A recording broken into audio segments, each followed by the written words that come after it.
Are you ready to pamper yourself with the best natural care products? Check out Somar Group. Their range of natural soaps, candles, body butters, and more will help you nurture and embrace your well-being. Plus, for a limited time, get 10% off your purchase with code TheDJWorld. Shop now at somargroup.com and start feeling like the best version of yourself. Event Pros is a proud sponsor of the DJ's World. Event Pros is a full-service planning and production company. We can help you out with your event from the very beginning of the planning process all the way through to the day of coordination and production. Event Pros offers DJs, photo booths, lighting. We also offer sound, staging, and lights for corporate events and concerts. We offer decor options. Follow us online for more information. Our website is eventprosny.com. Otherwise, find us on Facebook, Instagram, TikTok at eventprosny.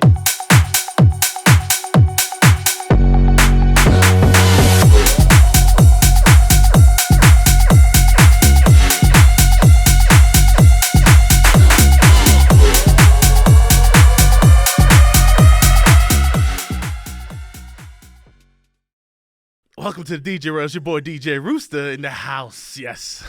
Let me just fix this camera a little bit. Yeah, can you see me right? Make sure we good. You're All right. Let me just get all Make this. sure I'm straight. All right. The DJ World. The DJ World. I want to welcome my Right. boy, Absolute Alvin Alvarez. We are live. We are live. What's up, everybody? Glad to be here. My man killed the set. You'll be able to see that. If you did not see that live, you will be able to see that very soon Yes, sir. on Mixcloud. Alvin, usually, when I'm here, I ask everyone a bunch of questions, but you're kind of special. So I want you Special. to... Oh, man. Well, no. No, come on. Stop it.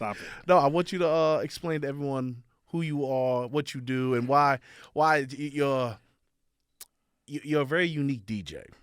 So explain. I am. Well, I am your wrestler's favorite DJ or your DJ's favorite wrestler. Yes, I am a professional wrestler by the name of Absolute Alvin Alvarez.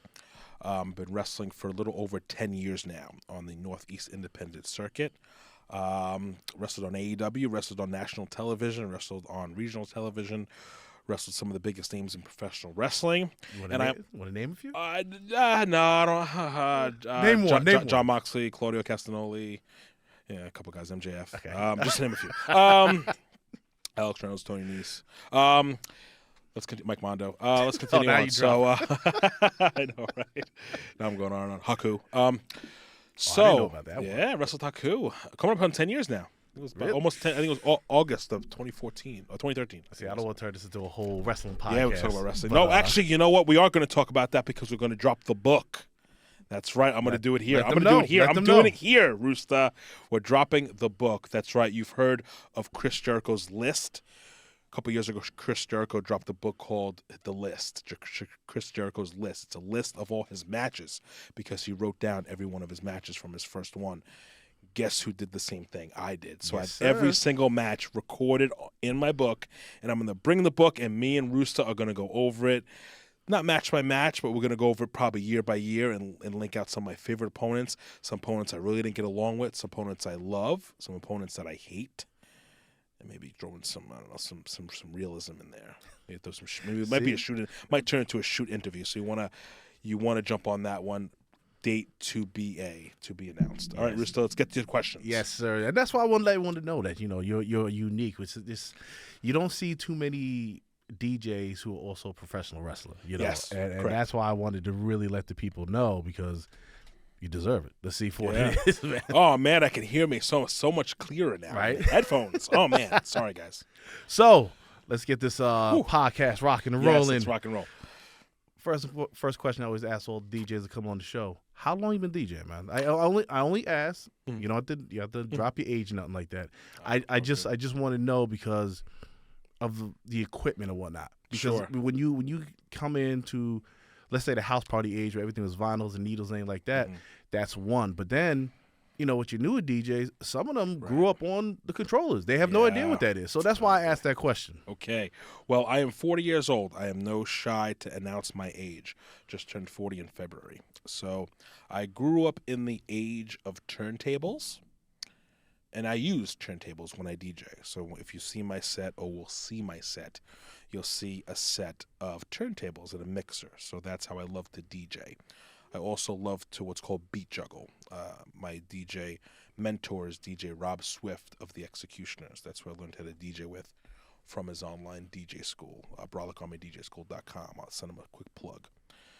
That's where I learned how to DJ. So my expertise in DJing is beat juggling. And I also love 90s hip hop, so that ties right in. And I also love freestyle music. So I learned how to mix freestyle music. So I started from down scratch, you know what I'm saying, mixing and doing stuff like that. So yeah, it was awesome. So that's really how I DJ. But I've been DJing for almost 4 years now, October. So hold on, wait on that. Let's rewind, because even I didn't know this. So you've been basically listening to all these people, mentors of yours basically, and you've only been doing this professionally 4 years. 4 years. Wow. Yeah, almost 4 years. Okay. October before. Why did it take so long? Because I can only imagine that you were watching these people when you were a teenager. Oh yeah. So why? You know what? I always wanted to do it, and I always attracted myself to the DJ. Mm-hmm. So whenever I go out to clubs or be with friends or stuff like that, and we go to different clubs, I'm dating myself, guys. So like I said, I was 40, where clubs existed. So when I used to go out to clubs, Phil's not too far behind, by the way. Don't let him fool you guys. He's only 2 years behind me, okay?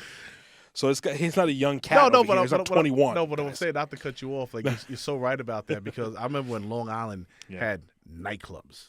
Yes, real nightclubs, and now we're hanging out in they're like lounges and bars. Yeah, more like lounges, bars, like a chill. No, I'm talking about techno, boom, boom, boom, boom, like ecstasy, cocaine going around everywhere. Glows. I'll give it to you straight. That's one thing you always get from Alvin Alvarez. Whenever there's a microphone or camera in front of me, I'm gonna give it to you straight. I'll tell you exactly how it went down. And Phil he might not get on camera and tell you that, but he knows. Yeah, man, ecstasy was going crazy, man, because people would. That was the atmosphere. That was that rave atmosphere. It was especially. When like the early 80s, I want to say it really started. Yeah, with Club 54 in the city. Mm-hmm. You know what I'm saying? That's where it started, and that kind of rolled over. That was disco, but then it turned into more dance, Madonna, and then it went into the late 90s, which is techno. But that style of entertainment, I should say, lasted right into the 90s, late 90s, and then went right into the 2000s, which that's where I hit it in 2001 when I turned 18. Yeah, so see, now you changing up my questions and whatnot. So, why, like you said, why did it take so long then? Like, I had other things going. I had other things. I was in school, and then from high school I went right to college. The thing was, my parents. I have to say, man, I've been blessed with really good parents, and recently only have I realized that not everyone's been blessed with good parents.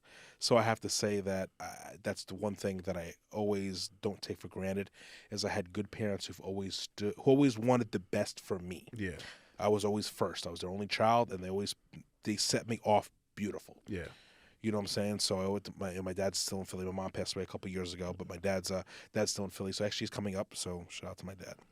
Anyway, I'm steering this conversation sideways. Just ask the question one more time. Sorry, Phil. No. So basically the whole thing, like, as you're saying, like, how did you get into DJing? Because basically you said, you've only been doing it for 4 years. Yes. So 4 years ago, what was like, okay, let's pull the trigger? Gotcha. Yes. So I went off to college. So yeah, great parents went off to college. So they said, yeah, we'll pay your car insurance if you just go to school. So I went off to college. So that was a no-brainer. I should have did that. So I went off to college. So they paid my car insurance. That was great. So I went off to college, got my 4-year degree. But then I started working. So as I'm working, I always went to wrestling shows. So then wrestling kind of took over, and that was really my passion. And then that's about 2003-ish, right when I turned 2021. And then I told my dad, listen, I'm going to be a professional wrestler. But he said, all right, finish school, get your master's, because I'll support you. But God forbid you blow out your ACL, you want a backup plan. So get your master's, and then I'll be behind you 100%. And I said, okay. So I got my bachelor's, and then I started getting my career. Once I got my career working with adults with disabilities, but that's right, you're in a career, you're setting off, go ahead. Be wrestling, I'll back you. And both my parents were behind me 100%. And I started training in 2011. So that was wrestling. So I kind of put music on the side for now to go on with another dream of mine, which I still live to continue. So when I started DJing, it was right before the pandemic. Okay. It was October, like I said, of 2019. I walked in with my girlfriend Carolyn and my stepson Michael, and we Yeah. walked into a Guitar Center in Selden, which used to be an Old Navy, by the way. I don't know if you know the area. It used to be an Old Navy. You know, so funny. I worked at that Guitar Center for a little bit. Oh, Yeah, I did. nice. That's awesome. See, that's why we're brothers. All So right. we look alike and everything. All right. It's my dad. Hey, Dad. How are you? So we walked into the Guitar Center and I saw the DJ equipment. So I said, we actually went into to buy him an amp for his electric guitar. So he went to the amps were straight ahead. So I went in and I saw the DJ stuff and I veered right to my left. And I was like, I'll see you guys in a minute. And I saw the controller there. And now I'm starting to scratch, and the songs were on. I was able to load songs. 'Cause I did this once before, but I wasn't able to. Make it work or something. Not to cut you off. Look at That they do that purposely because I'm assuming you've been to IGJ now in Babylon, right? I haven't. No, I gotta go by these stores. You gotta take. Oh Phil, my God, yeah, we have gotta to go. hang out, and Yeah. we have to go. So when you get to these stores, right? IDJ now, you walk right in, and the second you make that first left, it's like 4 or 5 different turntables, everything set up, and they know you're gonna touch it. Yeah, You know that. Yeah. So So of course, I'm touching it, but now for some reason it was set up like the song's already loaded because I don't know how to load songs. Yeah. I don't know what I'm doing, but the song's already loaded, and I just hit like the play. So play button, so I hit the play, and it started playing. I'm like, and I grabbed it, and it scratched. I'm like, whoa, Oh, wow. And then now I'm trying to mix songs, and I'm like, yo, this is awesome. I was like, I think it's time to pull the trigger on this one. So okay, so did you? I don't know, jumping all around, but it's Nope. all good. So did you buy anything that day? No, I did not. Okay. So I wanted to learn. I wanted to do what I can before I bought anything because I was like, you know what? A lot of times I start stuff and I get hooked and then I kind of put it on the side. Yeah. So if I'm buying all this equipment, I want to make sure I love this thing. So I gave myself time. I said, you know what? Let's see what cheap things I could buy because I didn't know anything, Phil. Nothing. So okay, so it just kind of wraps into my next question too, where it's like you have influences growing up and whatnot. You know, what you call the DJ Kool Herc's and everything like that. Oh, yeah. So you didn't know nothing. I guess it's just really equipment now you're trying to figure out. No, at that point I didn't know nothing. I did my research starting then. Okay. So whenever I go ahead and venture into a new thing, I need to know everything about it. Okay. That's just how my brain works. Wrestling, DJing, bowling. Yeah. I could tell you who bowled 300 when, you know what I'm saying, give me a bowler, I'll tell you when he bowled 300. It's Yeah. crazy. Like I know the history, I know everything. Same with wrestling, same with now DJing. So if I said, okay, I'm going to get into this thing. How do I do it? What's about it? So of course I go to YouTube. How to mix. Found out a free program I could download to start mixing without a controller. So I started there. What I program think it was that? mix something. I'm trying to think because like for me, I learned off of virtual DJ. Like that was mine. No, only because virtual DJ. So, but I really don't know. Mixer with the RR, maybe something like that. Maybe I don't really know. don't remember. So I used that first, and then now I'm starting to do research on YouTube, Okay. and they say get a control. So I was like, what's the cheapest thing I can get? So I'm thinking maybe turntables. No, they're expensive. Okay, can't do that. So I'm thinking these little controllers. So I see this guy DJing with a controller. Now what year is this at this point? This was 2019. This is maybe December. All right, so it was you- only like a month later. So I started right away doing my research. No, so that's it. So around 2019, they were decent controllers. Oh yeah. No, that's so I was like, okay. So The that's, SB3 just came out. okay. Just dropped. So that point is so that's a industry Yeah, the standard at SB3 that just point. came out, and it was really cheap. Okay. It was $279. So I saw that, and I said, okay, what do I need to start? What's my basic start, and how much money will it be? So I said, okay, the controller, cool, $279. I need a speaker, so I can get. I don't want little mini speakers. I want I want a bass. So I want hold a on. nice solid speaker. Go I ahead. swear, like I'm trying to ask you these questions, and you're just answering for me. You ain't even looking at the paper. So you're basically telling me about your first setup, and that's my next question. Yes. So here we tell go. everyone your first setup. I'm a good segue guy, man. But being a professional wrestler and talking in front of people, you got to know how to segue into different things. So, okay, my setup equipment. Okay. So my cheapest thing, I said, okay, I'm going to get the SB3, which is $279. Okay. Now, I want a nice speaker. So what's the cheapest speaker that can get the nice bass? So I look, and it's a Harbinger. It was either a Harbinger or JBL. Those are my two I was juggling. JBL, I had the name. I didn't know Harbinger. I'm like, Harbinger, I don't know this name, but it was bigger bass for less money. I was saying, And it was Bluetooth. It's a 4. Oh, okay. I'm saying it's 2019. And You're right. And it was Bluetooth. I'm like, not only can I use this for DJing, my girlfriend can use this to connect to her phone. We have multiple uses for this. I'll get it. Because even if I don't DJ, I'll use this for something. Yeah, okay, that makes So sense. that yeah. makes sense. So I'm like, okay, boom. And I can use my MacBook. Okay, cool. So then I downloaded Serato Lite. Okay. And I got that. And I said, okay, it's only about $1,000. Okay, speaker this. All right, about $700. I can get it all. I got $700. Now I'm thinking like, nah, I can't tell my girlfriend I'm doing this. So I kind of, Sorry. she'll kill me if I spend all this money because we're still saving money, you know? So I'm like, all right, I got to do this without her really knowing. So so on my way home, I was like, all right. On my way home, I passed the Guitar Center in Comac. Okay. So I'm like, all right.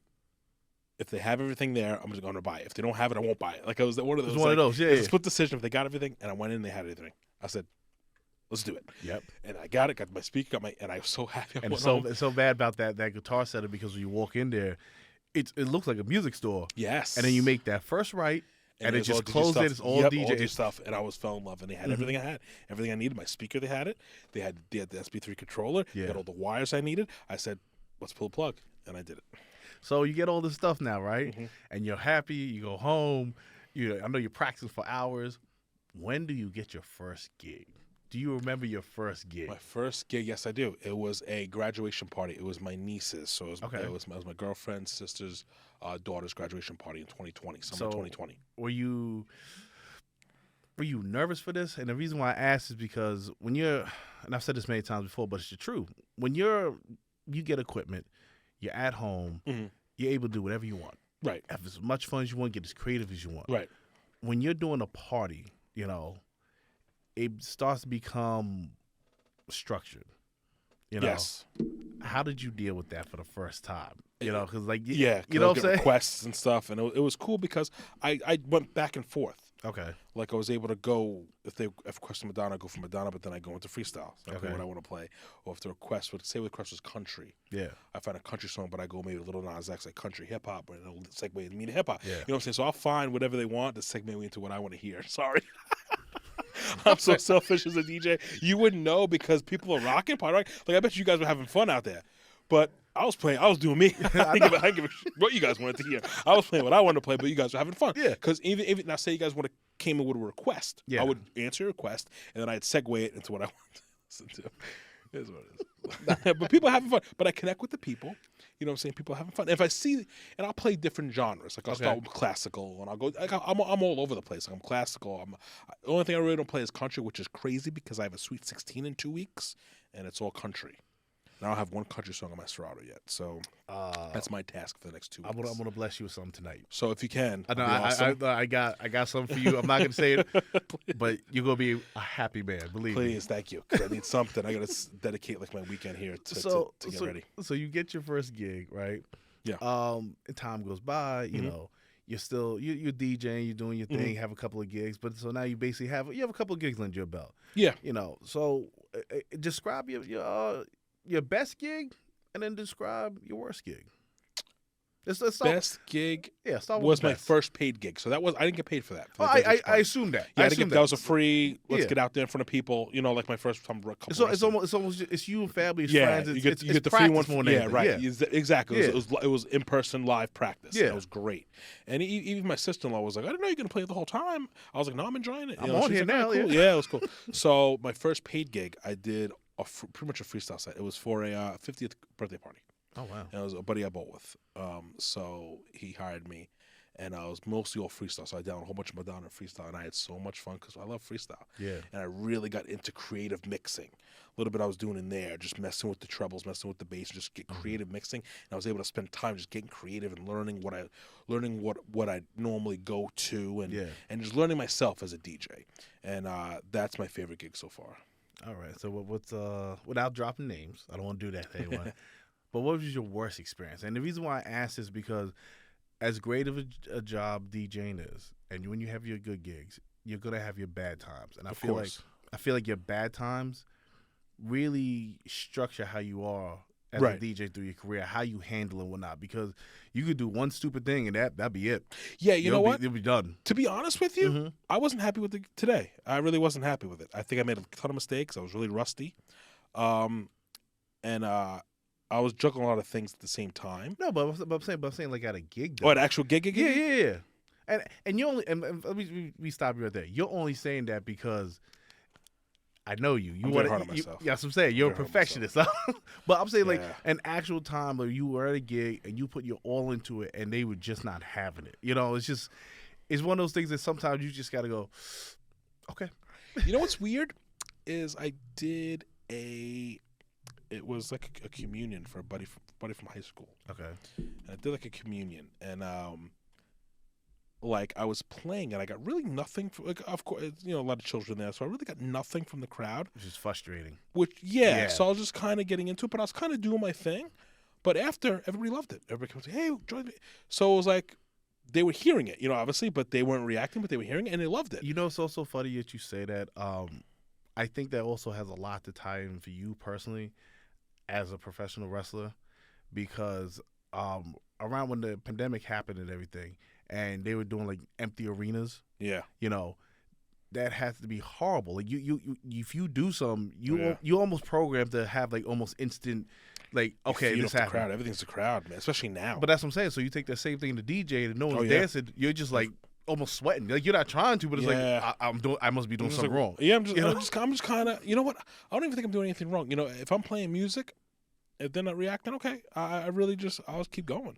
You know what I'm saying? Like I'm getting paid here. You know, I'm trying to entertain the crowd. I'll do the best to entertain the crowd and see what I get. But then eventually, I'm just gonna kind of go off and play kind of what I want to hear a little bit, and then I'll go back to what they requested. Yeah. Kind of go back and forth. So what about like mobile itself? You know, what are your experiences from having that that life? I know you've done gigs. You know, but have you worked for any like mobile companies? Or anything I like haven't. that? No. Okay. So all the mobile gigs that you've done really have been you solely. On my own. Yep. So like how were your experience of going from that? Because this is the point where DJing becomes a business. You know, Yeah. it's one thing when you're in Yeah. the bedroom or wherever you practice, but then when you have to really structure that out. So how did you figure that out? You know, what You know, I went by Google. Honestly, I was like, "Hey, what's DJs getting paid nowadays?" Honestly, and that's what I went off of because I lowball myself because I want to build my name. Okay. So I know that I'm not gonna for $600 for 5 hours. Yeah. You know, extra 300 5 hours. You know, and a lot of times it's friends and family anyway, so I'm Okay. gonna give them a discount anyway. So have you done like a wedding or sweet? Well, I'm doing a Sweet 16, my first one. Oh, this is your first it's my one. first one. Yeah, Okay. and I got one. July 24th. I got one. June 24th. I got one tomorrow. So Yeah. I know. Yeah. That's my first one, and I haven't done a wedding. I'm scared to do a wedding because I think I need an MC. I don't want to do it by myself. If I had an MC, like if Carolyn was like, "All right, I'll MC for you," like she knew how to do it, and she wanted to do it, and she knew everything to say and everything, I would do it. You know, it's a weird experience because it's so structured. Like when you go, you do your Sweet 16. You know, you have your candle ceremony. Yeah, You know, you gotta really go by the. Oh boy. Yeah. I hear you, but it's not bad. It's just I know. it's just different. Like Yeah. your best thing is gonna be that hour that you're able to do what you want. Yeah. You know, because on top of all that, then you're also gonna have a lot of, especially with C16s, there'll be a lot of requests that you're gonna I need, and you may not have it. Yeah, And that's why the Bluetooth comes in. I have my iPhone, so YouTube comes in handy. I know, but that's what I'm saying. So, but it's not bad, man. It's just you just gotta go through it, man. No, Yeah, you'll good. be. I'm good. Well, we'll see. Either I do really good or I do really bad. It is what it is. We'll send the cameras out. Nah. It is what it is. I'll get through it. I'll definitely get through it. Have you done any bars or clubs or anything like that ever? I haven't. I'd love to. Yeah, I'd love to get because those are a lot of money. Yeah. You know, that's where I'd love to get. So we'll see. We'll see what happens, and if I get a good offer, I'll take it. You know, as long as I'm not wrestling. You know. Well, that's true. But like, You know. how would you go out doing that? Like, do you care what club it is, or does it have to be something that you like? You know, because Hey, it depends what the money is. Depends how much they're paying, really. No, You know, how much paying for how many hours. You I know, hear that, I hear distance that. from my house. You know, all that. You know, Well, you've been to different clubs and whatnot through your life, you know? of course. And so, like, what would you? Is there anything from those clubs that you would like emulate in your set? I would play less like I didn't play any like samples today. Okay. Like, I'm just not a sample DJ. Like I don't just drop. Like I have them set. Like I have like a bowling ball rolling down. Like it's kind of cool. Yeah. I have a wrestling bell which I kind of could ring in my set. But I don't know. I'm should. weird like that. I probably You should. should. Um, Listen, I got a horn. like I have it. I just don't use it. I got a horn where basically it's a Z, you know, for the sound effect. Yeah. And I just tap it all day long. Yeah, Like, but yeah. there's certain things that you do. Like I for the longest time, and I really should bring it back.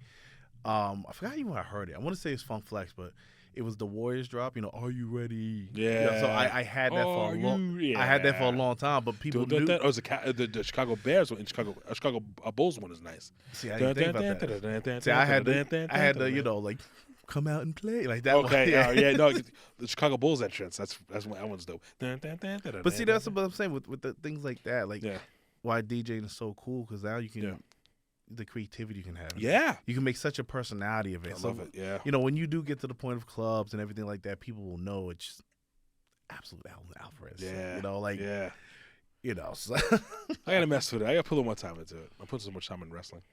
You know, but listen, you're. Yeah, it goes hand in hand. Yeah, it does. I was actually here with Stevie Styles the last episode. Okay, and he's a big wrestling fan. And nice. we were talking about the similarities between the wrestling game hustle and the DJ game hustle. Like, what do you think about that? You think they're very similar in that sense? Yeah. You're an independent contractor, you know, so you're independent. You have to put your name out there, find a way to get your name out there. Yeah. It's very, very similar, and you're playing in front of an audience. Yeah. So you have to read your audience, know what you're doing for your audience, and you're entertaining your audience. Do you feel that you being a professional wrestler makes it easier for you to DJ? Absolutely. It goes hand in hand. Mm-hmm. Yeah, each make me better. Because like you were saying before, like, you know, where you were DJing and doing your sets where it's like, love you people, but I'm playing for myself. Like, you know what I'm saying? Yeah. No, being a wrestler helped me because especially today, even when I made mistakes today. Yeah, I didn't know. It was, here we go. You know, I just moved on. Like, I made a huge mistake with one of the records, and I was like, well, just roll with it. I think one of Freestyle Records. And I was like, oh, we'll roll with it. You know what I'm saying? I can tell you no one heard it. And wrestling, see, that's the thing. That's the magic in it because wrestling, even though we mess up, because I've messed up plenty of times in the ring. Yeah. And the normal public wouldn't know because we learned to cover it. We know how to cover it. You know what I'm saying? So same thing with DJing. So the story goes on. So even though I messed up, as long as I don't react like, oh, or make a face or, you know what I'm saying? As long as I keep going, like, oh, that was planned. You guys think that was planned. That wasn't planned. I messed up. That was a good, 30-second, just what am I doing here? But let's roll with it. And I didn't know what I was doing. That's so cool. Actually, it was to take you home. If you listen back to it. We'll listen back to it. Yeah, if you listen to it, when I drop Lisa, it's off. And I'm like, oh, whatever. And I'm like, and I keep going. Did you, is there any, new equipment that you want to use? Because the funny thing is, like, so I had a kid on here, DJ RC, great kid. Yeah. 18 years old.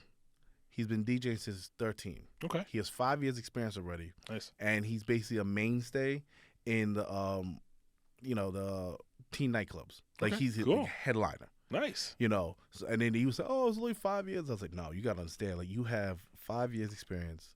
You're only 18 years old. Yeah, in 10 years, you're gonna be disgusting. So, man. You know, so like you're kind of in that same scenario. Like, you're really still in the beginning stages of it.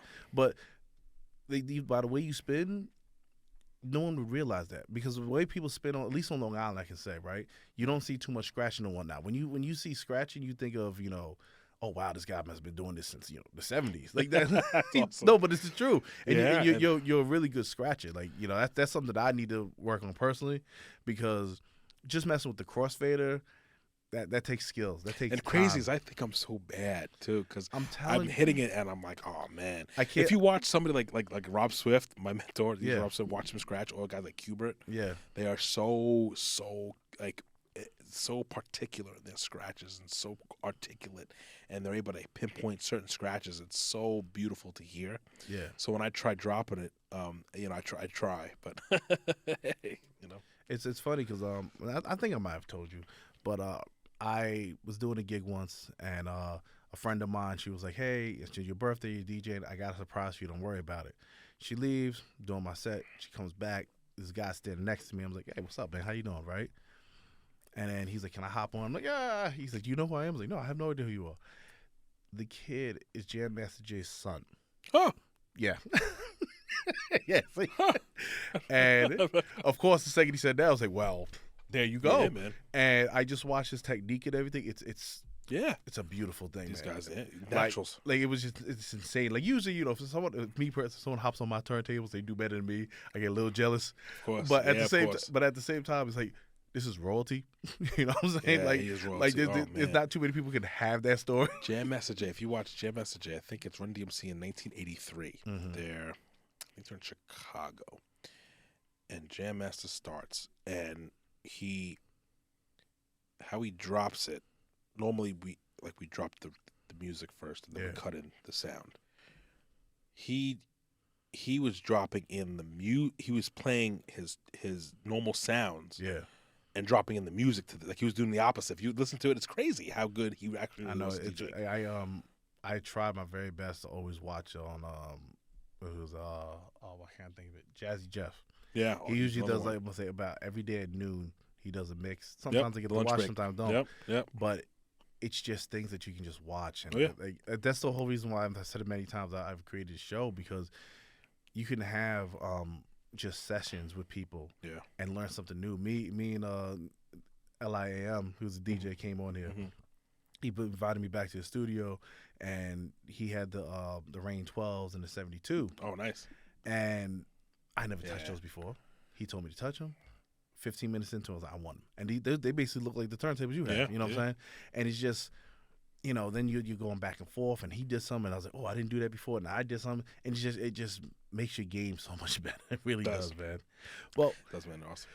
I do have a question for you in the sense of, Absolutely. As a DJ, and you like I said, you're very which I didn't even know, to be honest with you. I had no idea, but it just tells you how good you are and how good you can be, Oh, thank you, man. So, Thank you. what are your future goals as a DJ? Like, do you have any milestones or bucket list things that you want to do? Like me personally, and I can't remember the guy's name right now, but who's the guy who was DJing at Mania? I keep forgetting his name, but I know he works with not Diplo. I can't even think of it. I'm sure. But the last 2 years he DJed at Mania. Okay. When I see people DJing at Mania or like baseball stadiums or football stadiums, like I want to do things like that. You know what I'm saying? So like Cool. for you, what are your future goals as a DJ? It would be cool if I could DJ at like AEW or WWE. That'd be kind of cool. Yeah. Like doing like a set, like being a wrestler, but doing like introducing that as like getting in as a wrestler and then saying, hey, I could also DJ, and like, hey, let's do a set. Like you do a set before your match, like that'd be kind of cool. That would be cool. But that's it, really. Like, you want to do like any festivals or anything like that? Yeah, yeah. Now you think about it. You know what? It'll be cool. It'll be cool to do like a 90s set. Mm-hmm. With all the 90s rappers like present. Oh, so like the Grammys. They had the Grammys as a big... something like that. Yeah, or like some East Coast like hip-hop festival or concert even. Where all like Junior Mafia and everybody's there, and then do a cool set with them there and have them listen to their own They got to put butterflies on you, though. You know what I'm saying? Because it's cool. like if they're looking at you, it's like... Yeah. Like dropping Biggie songs and Puffy's like back there listening. It's like, that'd be kind of cool. Yeah. Like playing in front of them.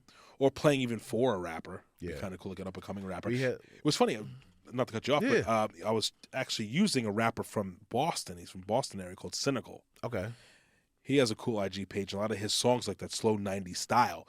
So I took that and put it on a couple of my videos. Okay. A couple of my wrestling videos. So it's like I may hit him up to do like my entrance music or something like that.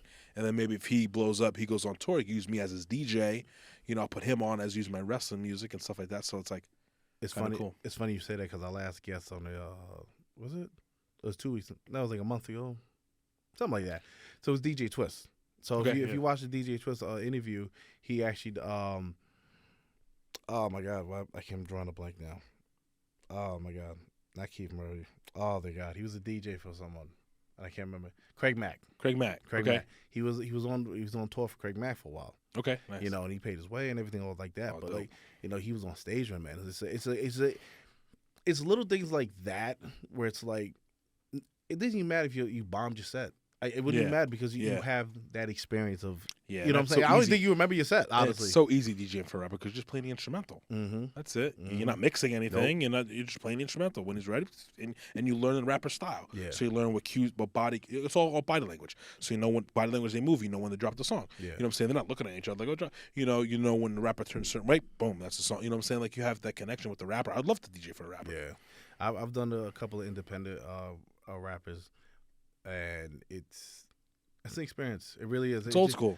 It's really doesn't that's anymore. something. It's funny. I have something in the works. I'm not going to put it out there, but I do have something in the works where I almost have you're the rapper, I'm the DJ kind of situation. Yeah, coming on the show. Nice. I'm still working out the details, But it takes me back to the days of Will Smith and Jazzy Jeff. Yeah, man. Because they were just, I think they were kind of, I know Run DMC was there too though, but I think Will Smith and Jazzy Jeff was like that first of like really, hey, that's my DJ. Yeah. This is, and I'm the rapper. And then they both came up together, like they both had the same, man. Yeah, and I love just dropping even instrumentals, even just dropping like Take It to the Mardi Gras. Yeah.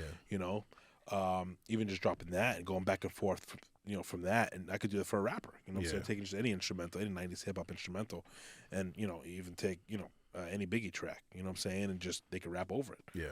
I'll mix it, scratch it, scratch into it, and make it interesting. Kind of cool. Yeah, I hear you. Yeah, man. So I do have one last question, man, before I do end this episode. Oh, we're having fun, man. I don't want it's over to. already? I don't want to, man, but we got right. So, what advice would you give to the younger DJs? Like, I know that you just started 4 years into it, but the knowledge that you have, no one can test your knowledge. Let's be honest. So if a guy came up to you, a girl came up to you and said, hey, I saw your show, I liked how you DJ, how'd you get into it, what advice can you give to me, what would you tell them? Learn how to mix by ear. Okay. You know what I'm saying? Learn how to mix by ear, because you never know, technology could go wrong, and you could be in a set, and you don't want your surrounding, you know what I'm saying? And you might have to mix by ear. So learn how to mix by ear. There's a lot of tutorials on YouTube to do so. Also, Rob Swift's DJ School at BrolickArmyDJSchool.com. You can learn how to DJ there from scratch. Tag him in You this. can be, DJ Rob Swift at Brolick Army DJ School. He will teach you from scratch. You could be a novice like I was, green as goose shit, and you can go in. And you can and you could go in seriously, and he has all the courses there, starting from mixing, and even if you want to, he has introductory mixing, advanced mixing. Then he has introductory scratching, advanced scratching, introductory beat juggling, advanced beat juggling. Anything you want to learn as far as a DJ, Rob Swift has it there. BrolickArmyDJSchool.com. You're saying very nicely. Keep off He the needs, sync button. Rob Swift, you need to pay me. What? Yes, I said you say very I take nicely. Venmo and PayPal. Say again. Sorry. AJ, for you to say. Go ahead. You say keep off that sync button. It's Oh, true. yeah. It's Don't- true don't though, sync because button, you know what? Like that's a long. I didn't touch controllers for that reason. My whole thing, because I had for a long time, I had a 4-channel mixer. I think it was a Behringer mixer. Okay, yeah. And then 2 3700s. Okay. I love that setup. Yeah. But my whole philosophy was, like you just said, Right. God forbid that goes out. Yeah. Now what? Gotta I mix by remember ear. one time I just had my mixer. I don't know why. That made no sense having just my mixer. Right. But because I was able to, like you said, hear Right. instead of just see, Right. I did a whole set with just my mixer, and no one knew it had turned. No. There you go. Yeah. So Yeah. it's true. Like, you really have to, like you said, you have to hear it, you have to know. see it, everything like that. The only time I use my sync button is actually on my controller. Actually, I need a new controller because my left side tempo is broken, Well, that's different. so I can't move my That- tempo. that- So but that that- I'll use. that's sync different, to sync though. the Like, songs. But that's only why, because the tempo thing is broken. Yeah, But but if the tempo thing worked, I would have been used. I wouldn't use sync. Sync is useless. So give everyone your socials, man, and let them Yeah, know. My social, Facebook, Alvin Alvarez, Instagram and Twitter at AJFOR, letter U, number 2, letter C. At that's Instagram and Twitter. That's really it. Yeah, man. Let them know about the show we're gonna do. Yes, we got a couple shows going on. This Friday, tomorrow night, we're at Comstock High School. NYWC presents The Warriors. I'll be there live. And then this Saturday, the 10th, I'll be with Victory Pro Wrestling at Pro Game Athletics in Bayshore for their event called Justified. Yes. And then Phil's coming to that one. He will Yes. be there. And then next Friday, I'll actually be in New Jersey. For all the New Jersey fans out there, I'll be at I think it's the Knights of Columbus in Bergen, 106 Bergen Street, with Wrestling Is Now for Win. And then next Saturday, the 17th, I am back in Deer Park for New York Wrestling Connection, where Phil Ramos will be. That's right. He will be there DJing live at the New York Wrestling Connection, the Sportatorium there, 43513 Brook Avenue, Deer Park. You can get your tickets online at NYWCWrestling.com for any of those events, for the Victory Pro Wrestling events, the new VictoryProWrestling.com. Message me, message Phil for any more info. Yes. And shout out There you to go. NYWC for Yes. being a sponsor of the show and, Yeah, and it's giving awesome. me the opportunity to DJ for you people. Very cool. Yes, Very yes. cool, man. Very cool. So, sir, You have a good Here one, we go, man. All right, man. Tune in for the book. We're gonna do it. Yes, We're gonna sir. do it, Phil. You gotta tell them when are we doing it? TBA. TBA. TBA. Keep it TBA. All right. And that, my friends, is Absolute. Peace. Are you ready to pamper yourself with the best natural care products? Check out Somar Group. Their range of natural soaps, candles, body butters, and more will help you nurture and embrace your well-being. Plus, for a limited time, get 10% off your purchase with code TheDJWorld. Shop now at somargroup.com and start feeling like the best version of yourself. Event Pros is a proud sponsor of the DJ's World. Event Pros is a full-service planning and production company. We can help you out with your event from the very beginning of the planning process all the way through to the day of coordination and production. Event Pros offers DJs, photo booths, lighting. We also offer sound, staging, and lights for corporate events and concerts. We offer decor options. Follow us online for more information. Our website is eventprosny.com. Otherwise, find us on Facebook, Instagram, TikTok at EventProsNY.